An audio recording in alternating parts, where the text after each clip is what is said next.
Bab 6872 Budidaya hancur total. Ia perlahan mengangkat jarinya dan dengan lembut mengelus sosok itu.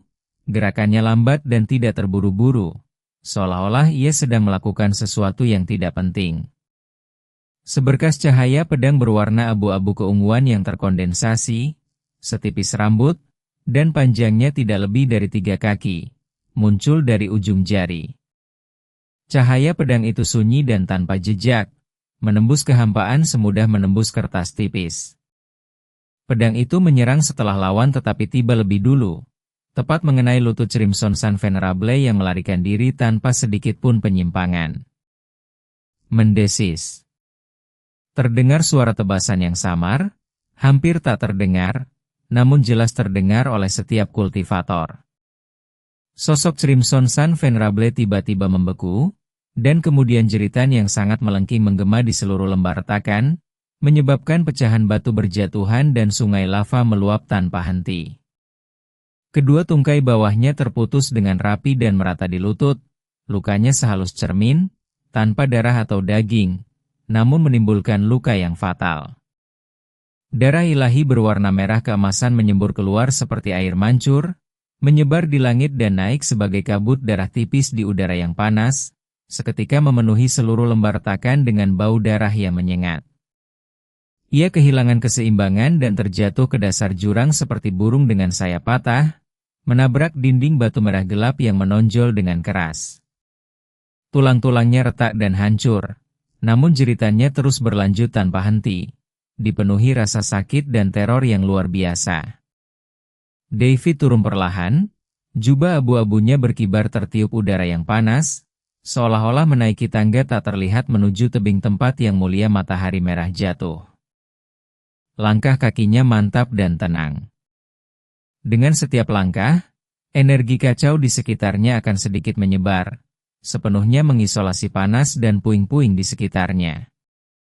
Dia menatap master sekte pemurnian darah ilahi, yang berlumuran darah, dengan kedua kakinya patah di lutut, dan dalam keadaan yang menyedihkan.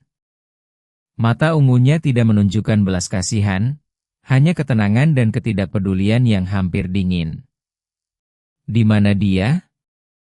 David berbicara, suaranya tetap tenang dan tanpa gejolak emosi, namun membawa otoritas yang tak terbantahkan.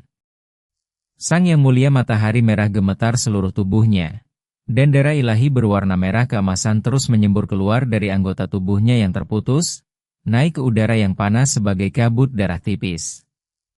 Wajahnya sepucat kertas, matanya kosong, dan rasa takut telah menghancurkan seluruh martabat dan harga dirinya. Ia berbicara dengan suara serak, dipenuhi rasa sakit dan ketakutan yang luar biasa. Di bagian terdalam penjara api merah aku tidak menyentuhnya. Obat itu baru saja diberikan, aku tidak punya waktu untuk melakukan apapun padanya. Kumohon selamatkan nyawaku, aku bersedia menyerahkan semua harta benda sekteku dan tunduk padamu. Kumohon selamatkan nyawaku. Mata ungu David tertuju pada wajahnya yang pucat dan cacat, dan dia terdiam sejenak. Lalu dia berbicara perlahan, suaranya tenang namun mengandung nada dingin yang membuat Yang Mulia Qiang merinding. Kau telah membiusnya. Kau masih ingin memaksa kami untuk melakukan kultivasi ganda. Kau tidak akan lolos dengan nyawamu. Dia mengangkat tangannya dan menunjuk dengan lembut, dan kekuatan kacau berwarna abu ungu memasuki dantian Yang Mulia Qiang, dengan tepat menghancurkan inti fondasi ilahi Dewa Emas Luo Agung yang telah tertanam selama 10.000 tahun, tanpa ragu sedikit pun. Tubuh Crimson Sun Venerable tiba-tiba melengkung, mengeluarkan lolongan yang sangat melengking. Kekuatan ilahinya lenyap dengan cepat seperti kandung kemih yang kempes. Tingkat kultivasinya sebagai Grand Luo Golden Immortal tingkat 4 anjlok dengan kecepatan yang terlihat jelas, akhirnya jatuh ke alam Golden Immortal dan akhirnya kembali ke nol. Dia menjadi lumpuh, terkulai di dinding batu, merasa sangat sulit untuk bergerak dan hanya mampu mengeluarkan erangan lemah. Tidak tingkat kultivasiku. Mata Yang Mulia Matahari Merah tampak kosong saat dia bergumam pada dirinya sendiri. Matanya dipenuhi keputusasaan dan kebencian, namun dia tidak lagi mampu mengeluarkan suara yang kuat. David tidak menatapnya lagi, berbalik dan berjalan menuju penjara api merah tua yang berwarna merah gelap di bagian terdalam lembah retakan. Langkah kakinya mantap dan tenang, jubah abu-abunya dengan lembut menyentuh tanah berbatu yang panas terik, dan aura kacau di sekitarnya secara otomatis mengisolasi segala sesuatu yang mendekat dari panas dan guncangan susulan dari formasi tersebut. Kemanapun ia lewat, pola susunan di dinding batu meredup dan runtuh, tidak meninggalkan jejak penghalang apapun. Jeruji besi penjara api merah hancur menjadi debu hanya dengan lambaian tangan David, dan pintu penjara yang kokoh menjadi rapuh seperti kertas. Jauh di dalam sangkar, Jiang Xuelan bersandar lemas ke dinding batu yang dingin. Tubuhnya terasa panas dan pipinya memerah. Mata birunya yang sedingin es tampak kabur dan tidak fokus, napasnya lemah dan tidak teratur, namun ia masih berpegang teguh pada sisa kesadarannya, menolak untuk menyerah.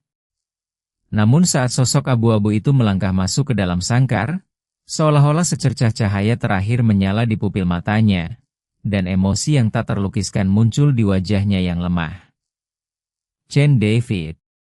Suaranya lemah dan serak, gemetar dan tercekat oleh isak tangis, seperti orang yang tenggelam yang meraih potongan kayu apung terakhir. Air mata mengalir tanpa suara di wajahnya.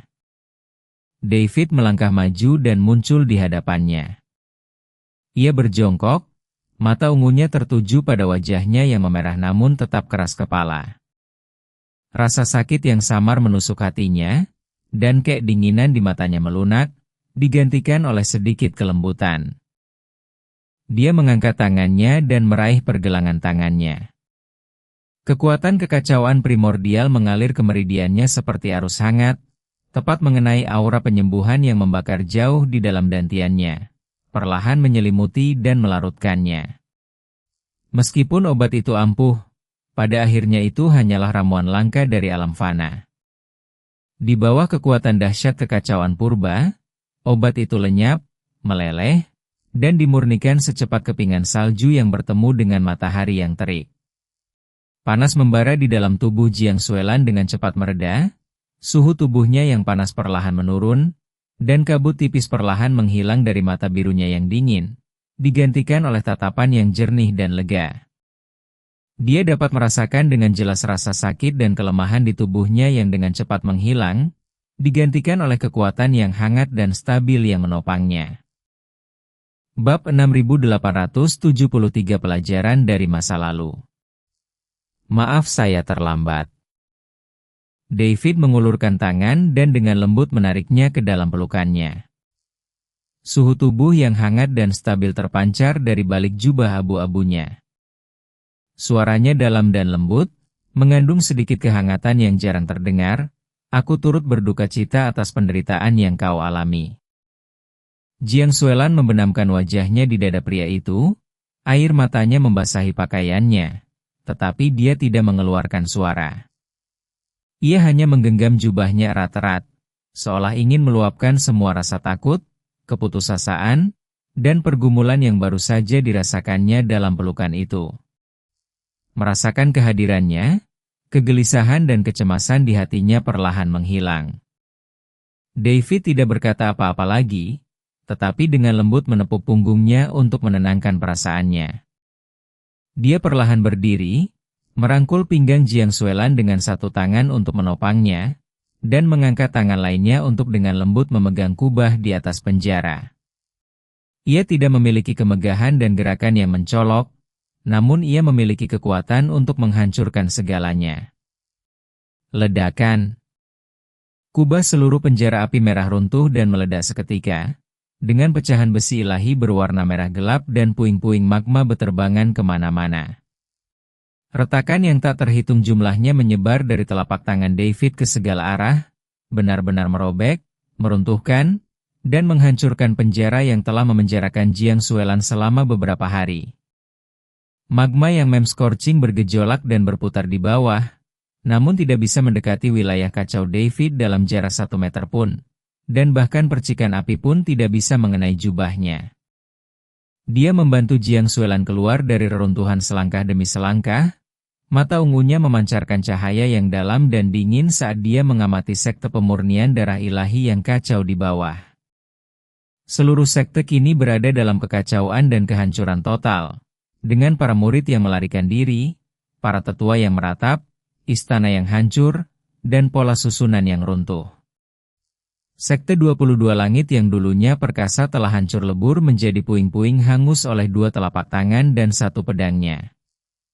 Suara para kultivator yang melarikan diri dalam kepanikan dan tangisan putus asa mereka bergema di lembah retakan, tetapi semua itu tidak lagi relevan bagi David.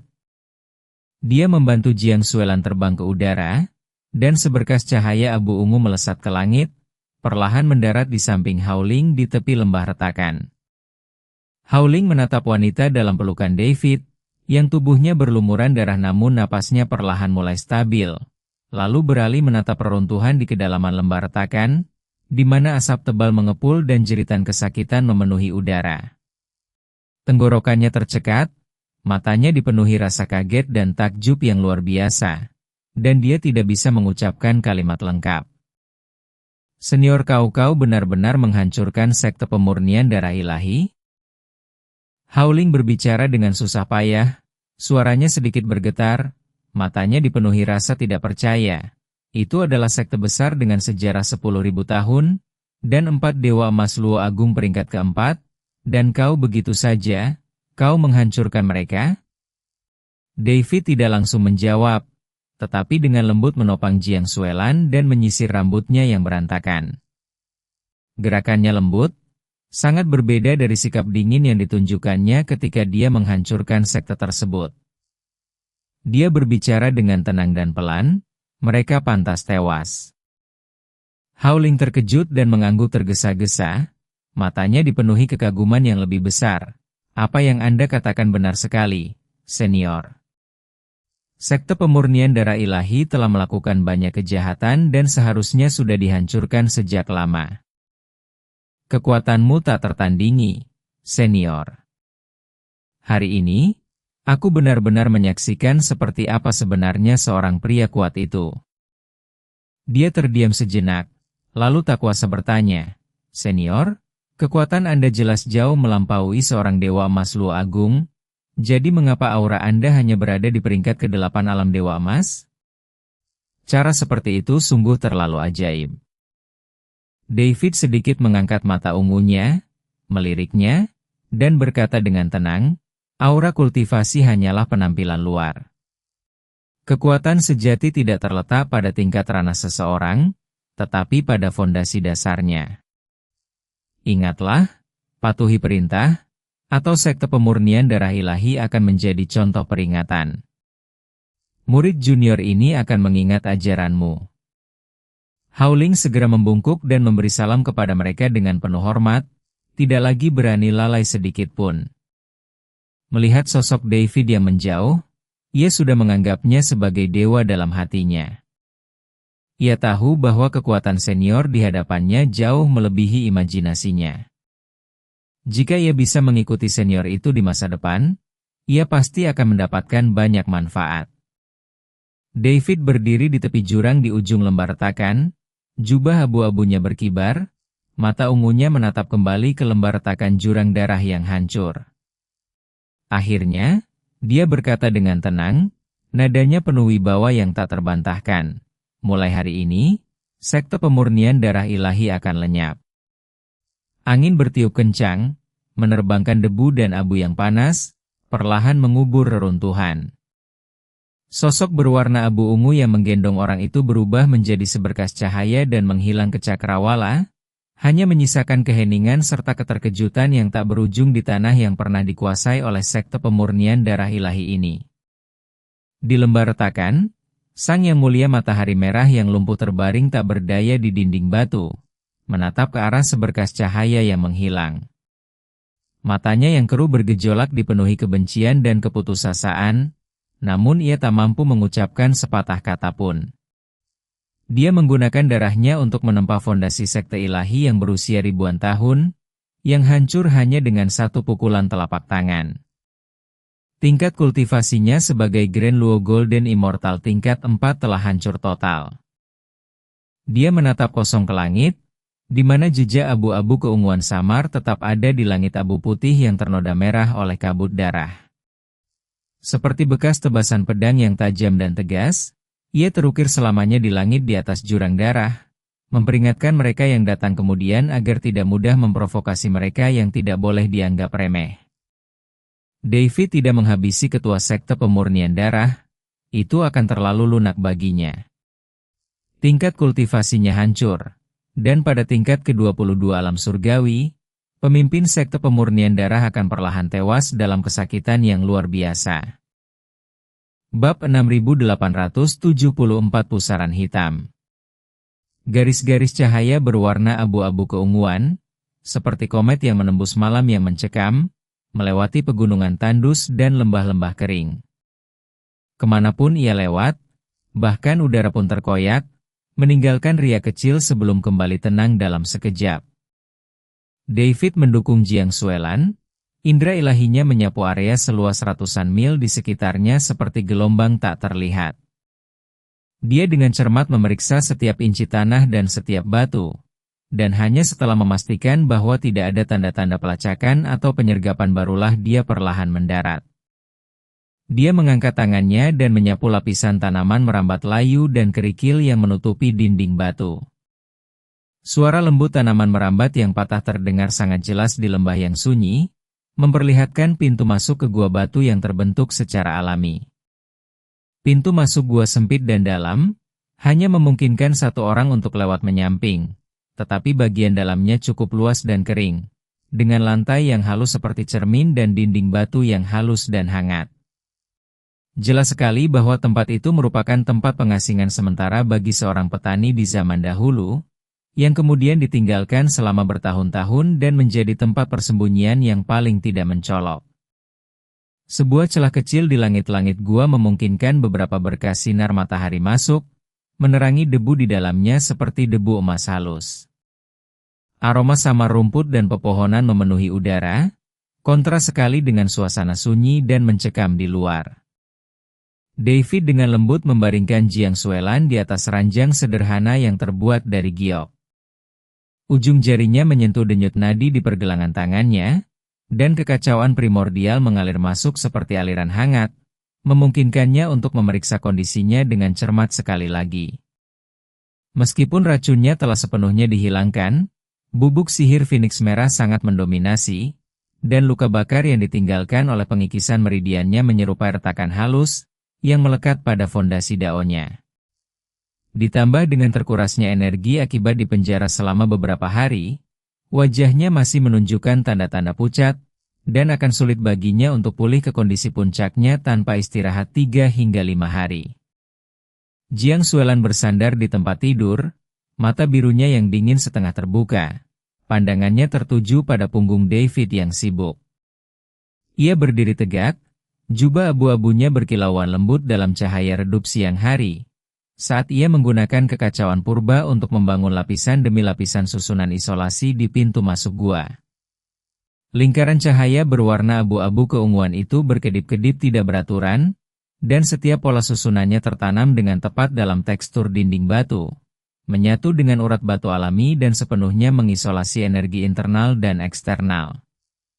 Pola susunan tersebut tampak seperti ditaburkan secara acak, tetapi sebenarnya, setiap goresan mengandung rahasia lipatan hukum ruang. Dengan lapisan demi lapisan, bahkan indera ilahi seorang dewa emas Luo Agung hanya akan menganggap tempat ini sebagai dinding batu biasa, dan tidak akan pernah mendeteksi dunia tersembunyi di dalamnya. Kemana kau diteleportasi dari turbulensi kehampaan itu? Apa yang kau temui? Jiang Xuelan berbicara, suaranya masih agak serak, tetapi lebih jelas dari sebelumnya, memecah keheningan di dalam gua. Dia sedikit menggeser tubuhnya, menyesuaikan diri ke posisi yang lebih nyaman, tatapannya tetap tertuju pada David dengan sedikit kekhawatiran yang hampir tak terlihat. David tidak menoleh, dan tangannya pun tidak berhenti bergerak. Kekuatan kacau di ujung jarinya terus membentuk pola susunan yang rumit di dinding batu. Lalu dia hanya berkata, sebuah alam fana yang diperbudak oleh para dewa selama 1000 tahun. Manusia dipaksa untuk menciptakan bom nuklir dan meledakkannya secara berkala sebagai persembahan. Sementara para dewa menyerap energi nuklir untuk memurnikan dan mengembangkan diri mereka sendiri. Aku menghancurkan menara-menara pengorbanan itu dan mengembalikan langit kepada mereka. Hanya dalam beberapa kata, ia merangkum penderitaan ribuan tahun dari bumi abu dan tindakannya sendiri. Nada suaranya datar, seolah-olah dia sedang menceritakan hal sepele, atau seolah-olah dia baru saja menyingkirkan setitik debu. Namun Jiang Xuelan dapat mendengar bahaya dan tekad yang tersembunyi di balik nada acuh tak acuh itu. Dia telah menyaksikan tindakan David dan tahu bahwa di balik setiap gerakan yang tampak mudah yang dilakukannya, terdapat perencanaan dan usaha yang tak terhitung jumlahnya. Ia berhenti sejenak, ujung jarinya dengan lembut menelusuri tepi ranjang giok, dan berkata pelan, "Kau selalu seperti ini. Betapapun sulitnya situasi, kau terbiasa menanggung semuanya sendiri dan tidak pernah membicarakannya dengan mudah." David akhirnya menyelesaikan pengaturan pola susunan terakhir, dan lingkaran cahaya abu ungu di ujung jarinya perlahan surut ke dalam tubuhnya. Dia menoleh untuk menatapnya, mata ungunya menyimpan pertanyaan samar, keinginan di matanya sedikit memudar, digantikan oleh kelembutan yang halus. Dia berjalan perlahan ke samping tempat tidur, berhenti, dan menunggu dengan tenang sampai wanita itu melanjutkan ceritanya. Jiang Xuelan menggelengkan kepalanya sedikit, senyum tipis muncul di bibirnya, mata birunya yang dingin mencerminkan sosok David, "Bukan apa-apa. Aku hanya merasa bahwa dimanapun kau berada, bahkan kegelapan yang paling pekat pun dapat ditembus, dan bahkan situasi yang paling putus asa pun dapat menawarkan secercah harapan." Suaranya lembut, namun penuh dengan keyakinan yang teguh. Pengalaman beberapa hari terakhir telah memperdalam kepercayaannya pada David. David tidak menjawab, tetapi berjalan mendekat dan duduk di sampingnya. Sumber kekacauan perlahan mengembun menjadi bola kecil cahaya biru hangat di telapak tangannya dan dengan lembut menempelkannya ke bahu dan punggungnya. Kekuatan itu meresap ke dalam meridiannya seperti aliran mata air, mengalir perlahan di sepanjang pembuluh darah yang rusak, menyehatkan fondasi tubuhnya yang hangus serta darah dan energinya yang terkuras. Kemanapun rasa sakit itu lewat, rasa nyeri yang menyengat di meridiannya perlahan mereda, dan jejak pucat terakhir di wajah Jiang Xuelan perlahan memudar, digantikan oleh rona merah samar. Keduanya duduk diam untuk beberapa saat, gua itu dipenuhi suasana damai dan sunyi. Sebuah dunia yang sangat berbeda dari pertempuran mengerikan di Blood Abyss Rift yang baru saja mereka saksikan. Di dalam gua, hanya terdengar suara napas samar dan dengungan halus energi kacau. Waktu seolah berhenti pada saat ini, dan semua konflik serta bahaya tertahan di luar gua. Aku merasakan sesuatu yang lain di dalam turbulensi kehampaan itu. Jiang Xuelan tiba-tiba berbicara, mata birunya yang sedingin es sedikit terangkat saat dia menatap dinding batu di atas gua. Nadanya mengandung sedikit keseriusan. Sebelum kejatuhan itu, aku samar-samar melihat Senior Xuan Zhenzi menggunakan cahaya pedangnya untuk melindungi arah 7 peri. Mereka pasti bersama. Setidaknya mereka tidak berpisah di awal musim gugur. Namun, turbulensi spasial tiba-tiba menjadi sangat hebat di tengah perjalanan. Seolah-olah ada kekuatan eksternal yang merobek lorong tersebut, benar-benar mengganggu lintasan semua orang. Dia mengerutkan kening, seolah mencoba mengingat lebih banyak detail, ujung jarinya sedikit menegang, menunjukkan kegelisahan batinnya. Ningzi dan Sonya mereka tersapu oleh pusaran hitam. Aura pusaran itu aneh, tidak seperti fluktuasi turbulensi kehampaan itu sendiri, melainkan seperti sudut dari lorong ruang angkasa tertutup yang tiba-tiba bocor keluar. Suasananya begitu gelap dan pekat sehingga seolah menelan semua cahaya. Bahkan indera ilahi pun akan langsung tertelan jika menyelidikinya, sehingga mustahil untuk melacak keberadaan mereka. Tangan David berhenti sejenak, dan kilatan gelap yang hampir tak terlihat muncul di kedalaman mata ungunya. Pusaran hitam. Deskripsi Jiang Xuelan memberinya gambaran yang samar, tetapi masih belum jelas dan membutuhkan informasi lebih lanjut untuk konfirmasi. Dia mengangguk tanpa mengajukan pertanyaan lebih lanjut, dan berkata dengan tenang, "Istirahatlah. Aku akan mengurus sisanya. Kemanapun mereka dibawa, aku akan menemukan cara untuk menemukan mereka." Jiang Xuelan tidak membantah, dan perlahan menutup matanya. Dia mempercayai penilaian David dan tahu bahwa kondisinya saat ini hanya akan memperlambat kemajuannya jika dia memaksakan diri untuk ikut serta. Hanya dengan memulihkan kekuatannya secepat mungkin dia bisa membantunya. Dia perlahan mengatur pernapasannya, membimbing energi spiritual di dalam tubuhnya untuk menyatu dengan energi kacau yang disuntikan oleh David, secara bertahap memulihkan meridiannya yang rusak. Tepat ketika suasana di dalam gua telah tenang, serangkaian langkah kaki yang terburu-buru dan berat tiba-tiba terdengar dari luar pintu masuk gua. Langkah kaki itu kacau dan terburu-buru, dipenuhi dengan urgensi dan ketakutan yang jelas, memecah keheningan lembah.